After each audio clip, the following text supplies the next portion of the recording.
വനവാസം നിർബന്ധമാണെങ്കിൽ, പിതാവിൻ്റെ വാക്കിന് വില നൽകണമെന്നാണെങ്കിൽ തങ്ങളുടെ വിധി വച്ചുമാറാമെന്നാണ് ഭരതൻ ശ്രീരാമനോട് പറയുന്നത്. വനവാസം തനിക്കും രാജ്യഭാരം ശ്രീരാമനും ഏൽക്കണമെന്നും സഹോദരൻ ഒപ്പം വന്നില്ലെങ്കിൽ ജീവൻ പോലും ത്യജിക്കാൻ താൻ തയ്യാറാകുമെന്ന് പറയുമ്പോൾ അന്ധമായ സഹോദര സ്നേഹത്തിൻ്റെ ആഴം നമുക്കോരോരുത്തർക്കും വ്യക്തമാക്കി തരുന്നുണ്ട് രാമായണം. ഭരതനെ ഉപദേശിക്കുക എളുപ്പമല്ല എന്ന് മനസ്സിലായ ശ്രീരാമൻ വസിഷ്ഠ മഹർഷിയെ ഭരതനെ ഉപദേശിക്കുവാനുള്ള ദൗത്യം ഏൽപ്പിക്കുന്നു.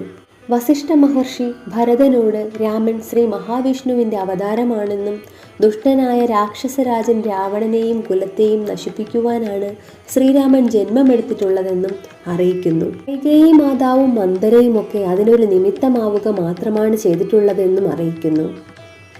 രാമന്റെ ജന്മരഹസ്യം അറിഞ്ഞ ശേഷം ഭരതൻ ശ്രീരാമന്റെ പാദുകങ്ങൾ ആവശ്യപ്പെടുന്നു. ജ്യേഷ്ഠനു പകരം പാദുകങ്ങൾ വെച്ച് പൂജിച്ച് പരിചരിക്കുവാൻ വേണ്ടി പാദുകങ്ങൾ സ്വീകരിക്കുന്നു. ശേഷം 14 വർഷം പൂർത്തിയാകുന്ന ദിവസം തന്നെ അയോധ്യയിലേക്ക് എത്തിയില്ലെങ്കിൽ അടുത്ത പ്രഭാതത്തിനു മുൻപ് താൻ ജീവൻ വെടിയുമെന്നും അറിയിക്കുന്നു. തൻ്റെ സഹോദരൻ്റെ ഇംഗിതം പോലെ തന്നെ എത്തിച്ചേർന്നു കൊള്ളാമെന്ന് ശ്രീരാമൻ ഭരതന് വാക്കു നൽകുന്നു. അയോധ്യയിൽ നിന്നെത്തിയ സംഘം മടങ്ങുന്നു. തന്നെ കാണുവാൻ ഇനിയും അയോധ്യയിൽ നിന്ന് ആളുകൾ എത്തുമെന്ന് ശ്രീരാമന് ഉറപ്പുണ്ടായിരുന്നു. അതുകൊണ്ട് തന്നെ നിലവിൽ വസിക്കുന്നിടത്ത് നിന്നും കൂടുതൽ ഉൾവനത്തിലേക്ക് പോകുവാൻ ശ്രീരാമൻ തീരുമാനിച്ചു.